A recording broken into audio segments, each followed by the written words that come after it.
السلام عليكم ورحمة الله وبركاته. أعوذ بالله السميع العليم من الشيطان الرجيم. بسم الله الرحمن الرحيم. الحمد لله رب العالمين ولا عدوان إلا على الظالمين والعاقبة للمتقين. اللهم صل وسلم وبارك على عبدك ورسولك محمد صلى الله عليه وسلم وعلى آله وصحبه وسلم تسليما كثيرا. I want to welcome you all back to Quran 30 for 30, our first repeat, back by popular demand. Sister Tسليما, alhamdulillah, is with us tonight. And want to remind everyone just before I get started, inshallah ta'ala, that we have officially launched our last 10 nights campaign, inshallah ta'ala. So if you click the link and you put in the sadaqah amount that you'd like to distribute over the last 10 nights, remember that the amount that you put in will be the nightly amount, inshallah ta'ala.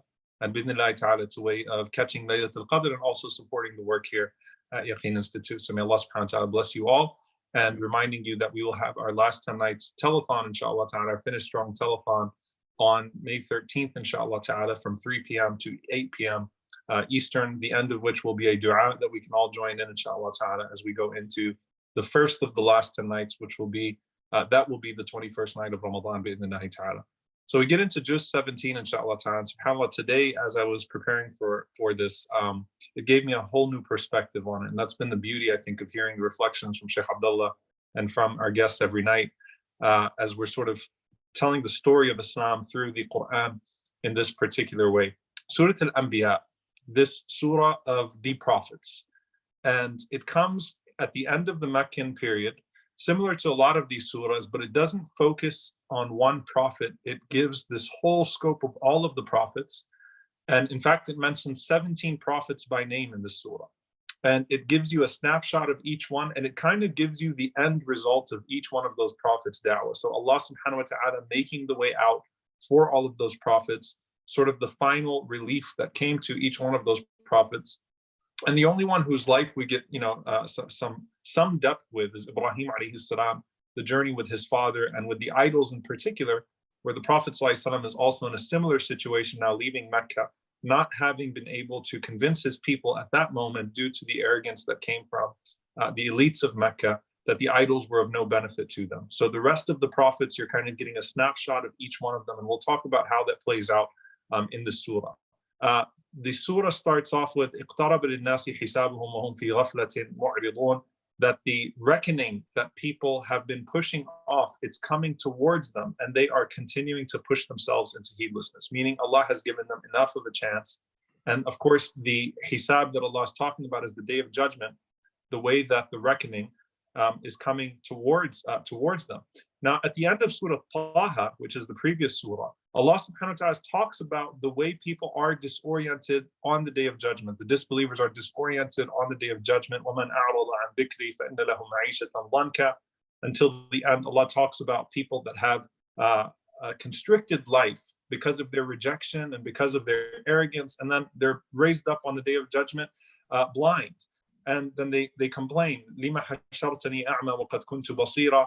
Why did you raise me up blind? I used to be able to see. Allah gives us the scene of them running around on the day of judgment, looking for an out. And Allah is saying that the out has been here the whole time, but you haven't been taking that out.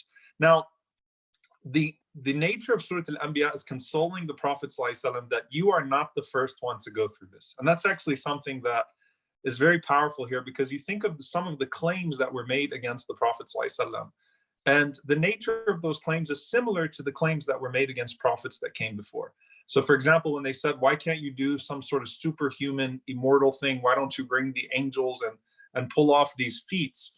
Allah subhanahu wa ta'ala says in verse 8, وَمَا جَعَلْنَاهُمْ جَسَدًا لَا يَأْكُلُونَ الطَّعَامَ وَمَا كَانُوا خَالِدِينَ, that those that came before, the messengers that came before, were not immortal bodies that didn't need food. They were just like you. Remember the claim against the Prophet ﷺ that what kind of prophet is this that walks in the marketplace, that uses the restroom like we do? Allah is saying all of the prophets that came before were full human beings, and you are not an exception to that. And on top of that, Allah subhanahu wa ta'ala says in verse 25, وَمَا أَرْسَلْنَا مِن قَبْلِكَ مِن رَسُولٍ إِلَّا نُوحِي إِلَيْهِ أَنَّهُ لَا إِلَهَ إِلَّا أَنَا فَاعْبُدُونَ. Never did we send any messenger before you to whom we did not reveal, there is no God but me, so serve me alone. So both you in your nature and the call that you have in its nature is exactly the same thing as the prophets that came before you. And you are going through the same trials that they are going through. And this is probably one of the most beautiful set of ayat here in terms of consoling a person. You know, Surah Yusuf is consoling in its entirety. But if you go to Surah Al-Anbiya and you really pay attention tonight, inshallah, in your Taraweeh or when you're reading, from verse 41 onwards, when Allah subhanahu wa ta'ala says, وَلَقَدْ اسْتُهْزِهَ بِرُسُلٍ مِّن قَبْلِكَ فَحَاقَ بِالَّذِينَ سَخِرُوا مِنْهُمْ مَا كَانُوا بِهِ يَسْتَهْزِئُونَ. And other messengers before you were mocked. They also went through the mockery and the slander that you went through. But those who scoffed at the messengers were overtaken by the same punishment that they had mocked. Then Allah talks about the story of Ibrahim alayhi salam, how he was thrown into a fire, but Allah protected him. Then Allah talks about Lut alayhi salam, how he was turned away by his people, rejected by his people, and his people were destroyed in a very unique way. But Allah subhanahu wa ta'ala entered him into his mercy and wrote him from the Salihin, from the righteous. Then Allah talks about Nuh alayhi salam, Shaykh al-Anbiya, the elder of the Anbiya, the prophets, 950 years of da'wah of primarily rejection, and Allah subhanahu wa ta'ala saving him. Then Allah talks about Dawood alayhi salam and Sulaiman alayhi salam and Ayyub alayhi salam. So this is one of the two parts of the Quran where you have the story of Ayyub alayhi salam. Ayyub, who was tested with enormous tests in every way possible, his health, his wealth, his family, but Allah subhanahu wa ta'ala rescued him as he turned back to Allah subhanahu wa ta'ala. And Allah reminds the Prophet sallallahu alaihi wasallam last about who? About the first prophet that we started off with, Yunus alayhi salam, who was swallowed by the whale and who supplicated to Allah subhanahu wa ta'ala in his trial, and Allah subhanahu wa ta'ala rescued him and pardoned him. So it's like a full string of prophets, 17 prophets all at once, saying to the Prophet sallallahu alaihi wasallam, every prophet that came before you went through what you're going through to some extent, and the claims, the substance of the claims that were used against them, that, oh, this is for personal gain, this is sorcery, this is so that you can take power, this is to divide the people, this is that. Why are you not superhuman? Why don't you show us this? Why don't you show us that? It happened with every single prophet before you, so surely it will happen to you as well, O Prophet of Allah. And you can think of the comfort that gives to the Prophet sallallahu alaihi wasallam, that you are in the league of Jesus, Moses, Noah, Abraham, all of them, alayhim assalam, peace be unto them all, who went through this. And this is just the continuation of that. But Allah says in all of their situations, look what the end result was. And so the end result for you will be the same. Now let's go to Surah Al-Hajj. The first two verses of Surah Al-Hajj continue in response to the coming of the hour. So Allah subhanahu wa ta'ala gave us the beginning of Surah Al-Anbiya, a snapshot of what happens on the day of, or the idea of the day of judgment coming very quickly and being prepared for the reckoning. Here Allah subhanahu wa ta'ala addresses the believers as if those people are no longer even worthy of being addressed exclusively, but instead here's a message to all of mankind. Inna zalzalata sa'ati shay'un azim, that fear the wrath of your Lord. Indeed, the shaking, the trembling of the hour will be an awesome thing. It will be a severe thing. Verse 5, Allah calls us in Surah Al-Hajj to consider our own creation. So Allah talks about how we have been made from turab, from dirt, and then transfer to a drop of sperm, nutfa, and then from the clot of blood, alaqa. So Allah talks about the different ways that we come to be, from dust to the drop of fluid, to the lump of flesh.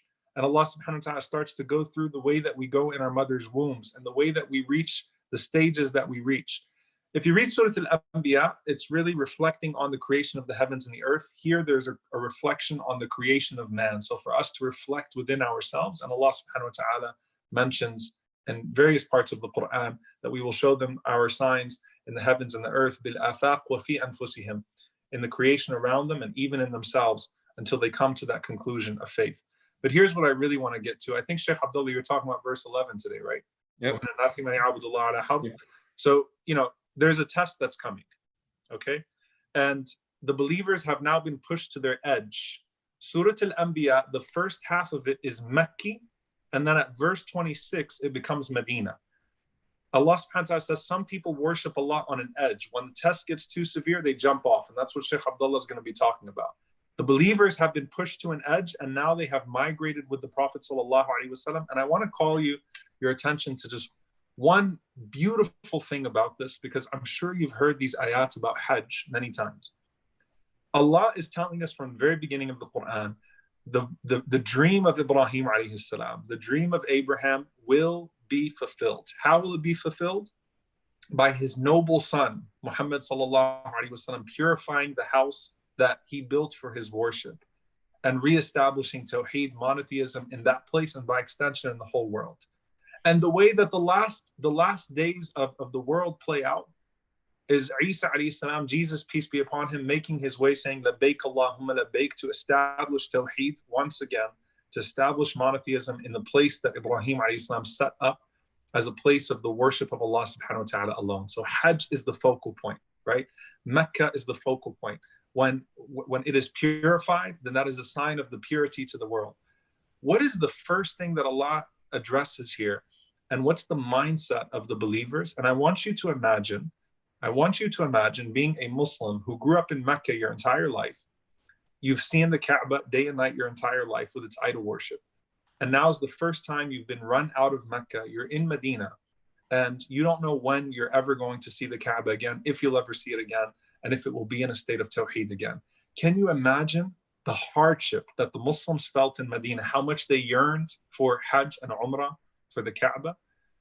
Verse 26 to 29, Allah subhanahu wa ta'ala mentions to us once again the story of Ibrahim alayhi salam, Makan al-Bayt, Allah tushrika bi shay'a, wa tahhir bayti lit-ta'ifin, until the end, where Allah calls Ibrahim alayhi salam to purify his home from all of the idols. The previous surah, Ibrahim alayhi salam was making an argument to his people about why the idols do you no good. Here, Ibrahim is purifying the house in Mecca and removing the idols. And Allah subhanahu wa ta'ala says, وَأَذِّن فِي النَّاسِ بِالْحَجِّ يَأْتُوكَ رِجَالًا. Publicly proclaim, call out for Hajj, and people will come to you from all over the world on the backs of all sorts of animals, speaking all sorts of language, chanting, here we are, O Allah, here we are. And think about the Muslims in Medina, for the very first time, can't go to Mecca. And this is what Allah reveals to them. Subhanallah. That this image of Ibrahim calling from an empty Mecca, and one day the people will come back responding to you. It's not now that all these people will come saying Labbaik Allahumma labbaik, but one day they will come. And now these Muslims in Medina are sitting there, and this is what they're hearing on the mouth of their Prophet sallallahu alaihi wasallam, the image of Ibrahim alayhi salam calling out for people to come and to do Hajj. And so that tells them that one day you too will return to this home and it will be purified, responding to the call of your father Ibrahim alayhi salam. So inshallah ta'ala, on that, I will go ahead and pass it off to Sheikh Abdullah. Bismillah wa salatu wa salam ala Rasulullah wa ala alihi wa sahbihi man wala amma ba'd. Jazakumullah khairan for that beautiful message. What's important here, subhanallah, what makes the companions, and subhanallah, what made the munafiqun, what made the hypocrites, is that their worship was, or their obedience, or their apparent allegiance was ultimately conditional. We should look at ourselves and ask ourselves, is our worship to Allah, our gratitude towards Allah, conditional? Meaning that if I get what I want, or I feel that I deserve, I'll give you what you want. That's very important for us to look at and evaluate ourselves. This is part of our evaluation that we should make on a nightly basis. I mean, even when we make our salawat, it's time for you to evaluate the actions previous to ask Allah from his names and attributes, depending on the subject matter. So if, for instance, you're making salat al-dhuhr and you made a mistake in Fajr, or from that time, you say, oh, ya al-Ghafur ighfirli. You say, call his name and ask him to forgive you. Allah subhanahu wa ta'ala, in the verse number 11 in the chapter of Hajj, a beautiful, beautiful verse that speaks about, what some scholars would mention, the munafiqun, or the hypocrites, or the disbelievers. And some would say, okay, we make an analogy off of those that have weak faith. Allah subhanahu wa ta'ala says in this beautiful verse, and what I want you to do when I recite it is to ask yourself the question, be self-accountable as soon as hearing this verse. Allah says, after وَمِنَ النَّاسِ مَنْ يَعْبُدُ اللَّهَ عَلَى حَرْفٍ فَإِنْ أَصَابَهُ خَيْرٌ اطْمَأَنَّ بِهِ وَإِنْ أَصَابَتْهُ فِتْنَةٌ انقَلَبَ عَلَى وَجْهِهِ خَسِرَ الدُّنْيَا وَالْآخِرَةَ ذَلِكَ هُوَ الْخُسْرَانُ الْمُبِينُ. Verse number 11. Allah says, and from mankind, There are people that worship Allah on an edge. They're on the brinks of something. And Allah subhanahu wa ta'ala firstly says, وَمِنَ النَّاسِ, from mankind, not everyone, but there's some people, يَعْبُدُ, they worship Allah on the brink or on the edge. And he says, ala harf. And harf in Arabic, as we know, means letter. And when they use the word letter, because a letter, when you take a letter out of a word, يسقط المعنى. يعني the meaning of the word is changed or it is compromised. So it is on the edge of the meaning, if you will, because when you take that letter off, it changes its state. It's something totally different, whether not having a meaning or a totally different meaning. So when you are on the brinks of worshiping Allah, or you're only worshiping Allah just a little, and some small tribulation will take you off of that track, right? Maybe a family member, maybe, let's be totally honest, maybe a boyfriend or a girlfriend, maybe a husband or a wife, that person that influenced you, mashallah. But then the final frontier comes if Allah takes that person away from you, whether it's taking their life or it's taking them away from you because of something that may have happened. It's a test for you now. It's a test for you because Allah is giving the example. There are people that worship Allah based on the edge, and then he gives a tafsir and an explanation of this harf or this type of person. فَإِنْ أَصَابَهُ خَيْرٌ اطْمَأَنَّ بِهِ. If good was to afflict them, then they are good. They're fine. Oh yes, this is what I deserve. Ibn Abbas radiallahu anhu wa an abihi, may Allah have mercy on him and his father, he mentioned, this is in al-Bukhari, that there were the A'rab. The A'rab would come to the Prophet sallallahu alaihi wasallam. The A'rab were the Bedouins. And when we say the Bedouins, these were the people that we say roughly, people that were in the valley, that were in the distant places, not in civilization. And some would say nomads because they would travel from one place to another place in search of food. And as soon as they get it, they keep going. The disadvantage of this is because there's no civilization and there is ghilzah. There is roughness. They're rough people because they're not around a lot of people. They're not in a society or a civilized area. So when they would come, as we know, the Prophet ﷺ, that one of them grabbed the Prophet ﷺ, the Prophet ﷺ was very, very nice to him even after he grabbed him, and that was something that he was used to. So these Bedouins, this is what they would do when they would come and they would embrace Islam. When they would go back to their area and they saw that their camels had babies and that, mashallah, families were pregnant, they would say, Hada dinun salih. This is a good religion. Yes, I knew it. But when they came back and there was no rain, there was famine, they would curse the religion. So when looking at this, it was conditional. It was based on a maslaha. It was based on a worldly benefit, something that they wanted. Because he says, if they were afflicted, asaba, and isaba means something that affects you outwardly and inwardly. If it was khair, any khair, and that's why he uses the indefinite, khairun itma'anna bih, he or she would be fine. وَإِنْ أَصَابَتْهُ فِتْنَةٌ انْقَلَبَ عَلَى وَجْهِهِ. But if they were people that were afflicted or tested, for lack of better words, with an affliction, fitna, a trial, inqalaba. And inqalaba means like to flip or to turn. That's where we get the word qalb from, because the heart, as some scholars mention, turns, from good to evil, from happy to sad, etc. Inqalaba ala wajhi. They would throw their hands up. Oh man, I can't deal with this. It's the religion. The religion is the problem. When they say that, that's when they're worshiping Allah on the brink, because when that bad thing happens to them, quote unquote, they can't take it. They don't hold on because it was based on something other than a strong foundation, knowing Allah and loving Allah. To know him is to love him, right? MashaAllah. When they have that foundation, when, not if, but when these trials come, are they worshiping on a harf? Allah subhanahu wa ta'ala says, for those types of people, khasira dunya wal akhirah. They lost in this life and in the next. And remember, a loss in this life, we don't only look at the tangible. They may have a car, they may have gotten into school, gotten into this program, so on and so forth. No, it's much deeper than that. As we mentioned earlier, it's an internal experience and exercise that must be exercised on a consistent basis to make sure that the external is sound, regardless of what you see in most cases. So what we have to understand is that this ayah is calling for self-reflection. Am I an individual that worships Allah conditionally? on what I think with my limited intellect is right or wrong, or what I deserve. And this is what we should ask ourselves in our dua. If our dua doesn't get answered, how do we act? Because if we are those that when we are afflicted with a trial or tribulation, we give up, that is not an example of the believer. But Allah subhanahu wa ta'ala's mercy is always open for us to turn back before he takes our soul. So may Allah subhanahu wa ta'ala reward us and make us of those that strive for his mercy, and not to make us of those that worship him based on an edge or upon a harf. Barakallahu feekum. Jazakumullah khair. And subhanAllah, I should mention actually one of the things that I wanted to mention. It's a powerful note as you're reading through Surah Al-Hajj in particular. It's the only surah in the Quran with 2 sajdas, with 2 prostrations. And it has such a stark difference, the first part being Mecca and then the second part being in Medina. So it's like there are 2 different realms, 2 different worlds that this is speaking to.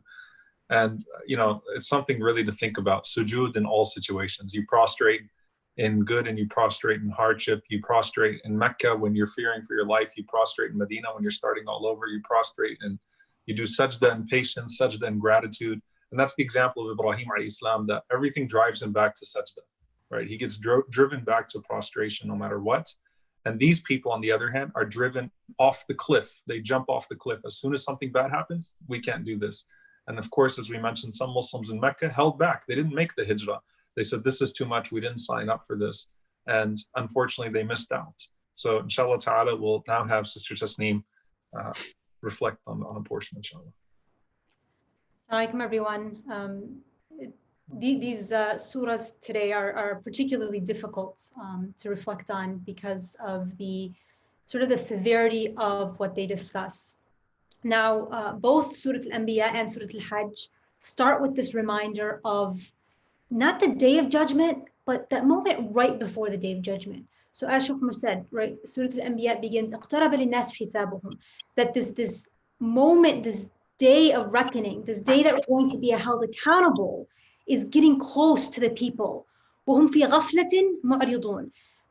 But yet, despite the fact that it's getting close, they're in this state of heedlessness. And the ayah that comes right after it, وَمَا يَأْتِيهِم مِّن ذِكْرٍ مِّن رَبِّهِمْ, no matter what sign, what miracle, what is thrown in their face, there's nothing that will wake them up from this ghafla, this heedlessness, and they're described as what? وَهُمْ يَلْعَبُونَ. They're playing, they're literally just messing around. And you see in Surah Al-Hajj how it starts off with, يَا أَيُّهَا النَّاسُ اتَّقُوا رَبَّكُمْ, O people, fear your Lord. Now, a lot of times this concept of ghafla, of heedlessness, is contrasted with taqwa, this state of constantly being aware of Allah subhanahu wa ta'ala and knowing that Allah subhanahu wa ta'ala is watching, Allah subhanahu wa ta'ala is hearing what I'm doing in every action that you do in order to, seek to perfect that action. The exact opposite of being heedless, of forgetting that Allah is watching and Allah is always there. Surah Al-Hajj, the first ayat, يَا أَيُّهَا النَّاسُ اتَّقُوا رَبَّكُمْ, fear your Lords, إِنَّ زَلْزَلَةَ السَّاعَةِ شَيْءٌ عَظِيمٌ. That again, not the sa'a itself, not the day of judgment itself, but the زَلْزَلَةِ السَّاعَةِ. Zalzala, the Arabic word, for example, for earthquake is zilzal, right? Zalzala is this sort of like this rumbling before the day of judgment. The rumbling before the storm. It's coming close. It's there. Things are starting to get shaky. You can almost, you can feel it. اقترب للناس. It's getting so close, that moment of reckoning. And in going back to Surah Al-Anbiya, so you have both of these surahs that really emphasize the day of judgment. Now, going back to Surah Al-Anbiya are honestly some of the most terrifying ayat for me in the Quran, where Allah subhanahu wa ta'ala says, فَلَمَّا أَحَسُّوا بَأْسَنَا, right when they sensed, they could feel it coming, our punishment, they could feel it coming. فَلَمَّا أَحَسُّوا بَأْسَنَا إِذَا مِنْهَا يَرْكُضُونَ, that they bolt. The day of judgment is not even here. They could just feel it. They know it's, again, it's like seeing those dark clouds on a stormy day. They know it's about to come. They're running. And of course, at this point, they know what's happening, where this is coming from, right? This is not that something is off and now we're just going to run. They know it's from Allah subhanahu wa ta'ala. They know the punishment is here and they're running, and they know they have nowhere to run. but because the fear is so immense, they don't care and they're running. What does Allah subhanahu wa ta'ala say in response to that? لا تركضوا.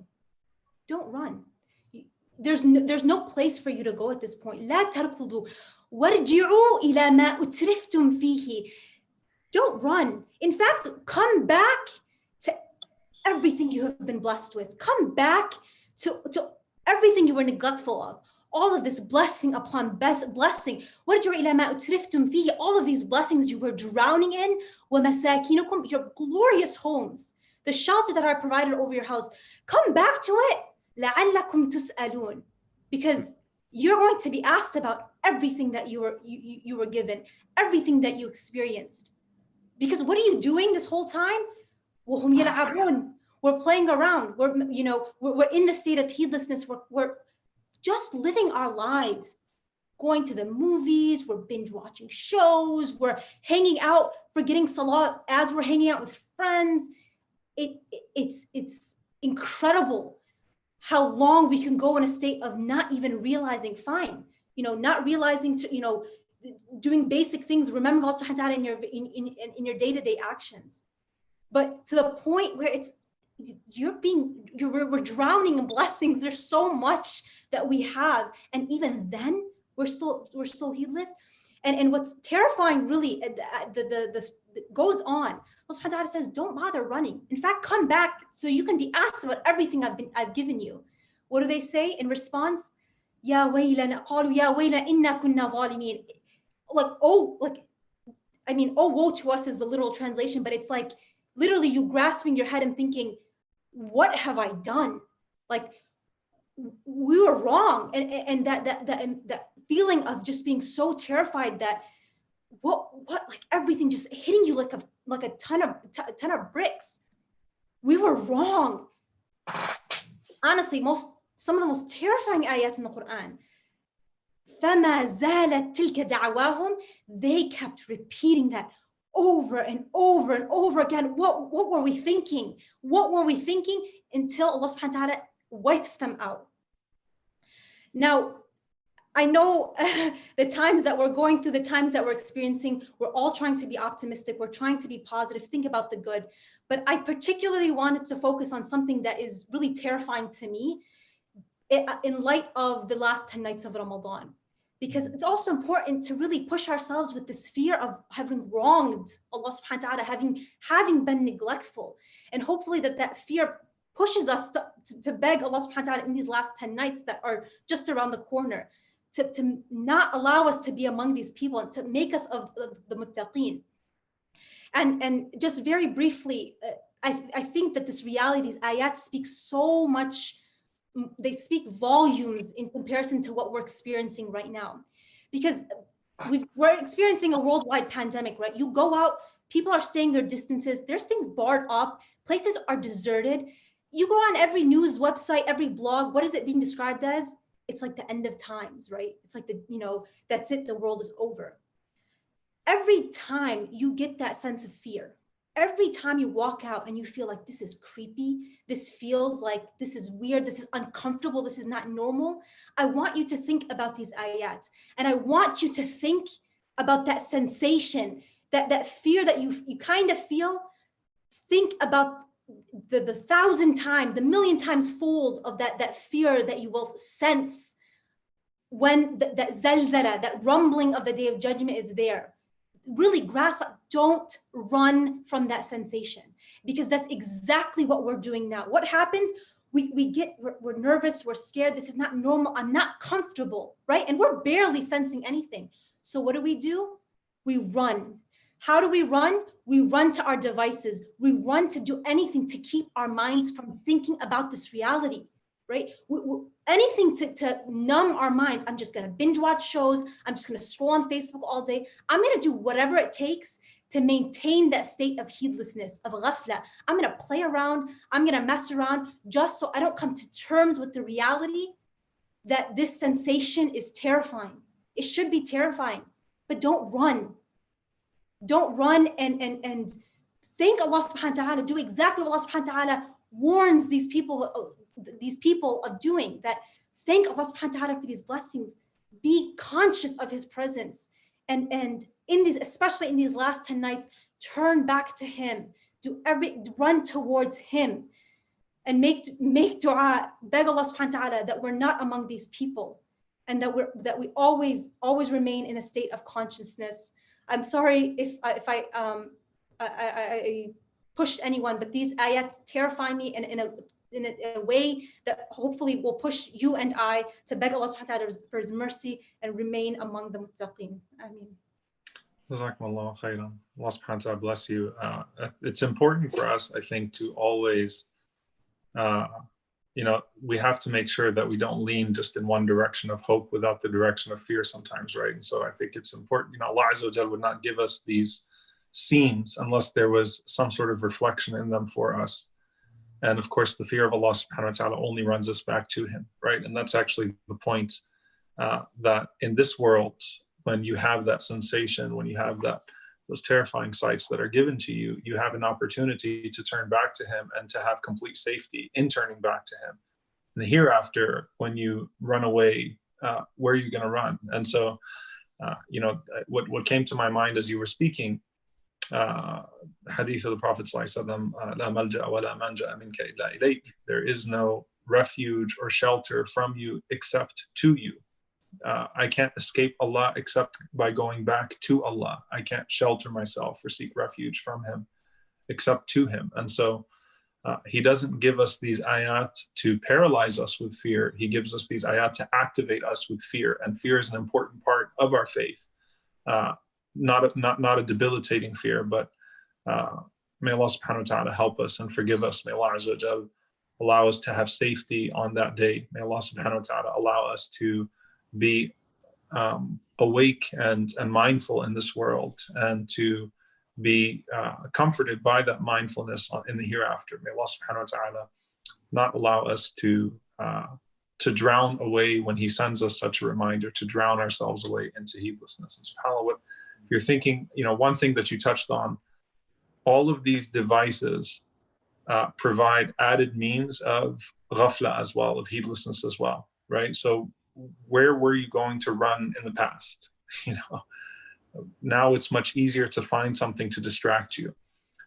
But at the same time, what we're seeing as well is that, alhamdulillah, all of these devices, if used properly, like everything else in life, also can help us connect further with Allah subhanahu wa ta'ala, and that they can keep us reminded, inshallah. But I would encourage everyone to take what Sister Tasneem shared with us tonight, and to bring it with you to your salah and your qiyam. And bidhnillahi ta'ala, if we can all push ourselves to a moment of weeping, to a moment of crying. The Prophet ﷺ said that there are two eyes that would never be touched by the fire. And one of them is an eye that remembered Allah subhanahu wa ta'ala in privacy, and then was filled, due to that fear of Allah subhanahu wa ta'ala, was then filled with tears. So we ask Allah subhanahu wa ta'ala that our hearts are softened, and that our eyes are wet with tears, and that our tongues are moist with the dhikr of Allah subhanahu wa ta'ala these 10 nights, and that we are amongst those, Allahumma innaka afuwwun kareemun tuhibbul afwa fa'fu anna. Allah subhanahu wa ta'ala, you are forgiving and you love to pardon, so we ask you to pardon us. I just want to give one last word, Sheikh Abdullah. I know I saw you reflecting as well on the very deep words that were shared tonight, so if you have anything you'd like to share. Oh, no, mashallah, you shared enough, man. There, I think that's it's really just being aware, self-aware of what's going on, and just like you mentioned, and how she mentioned, these devices can be a means. You just have to know how to use that to where it's a ni'mah as opposed to a hujja alayna. It's a hujja lana, inshallah, an argument for us, not an argument against us. Barakallahu fikum. Jazakumullah khair, Sister Tasneem, for joining us, and Jazakallah khair, Sheikh Abdullah, as always. And inshallah ta'ala, we'll see you all tomorrow night. Assalamu alaikum wa rahmatullahi wa barakatuh.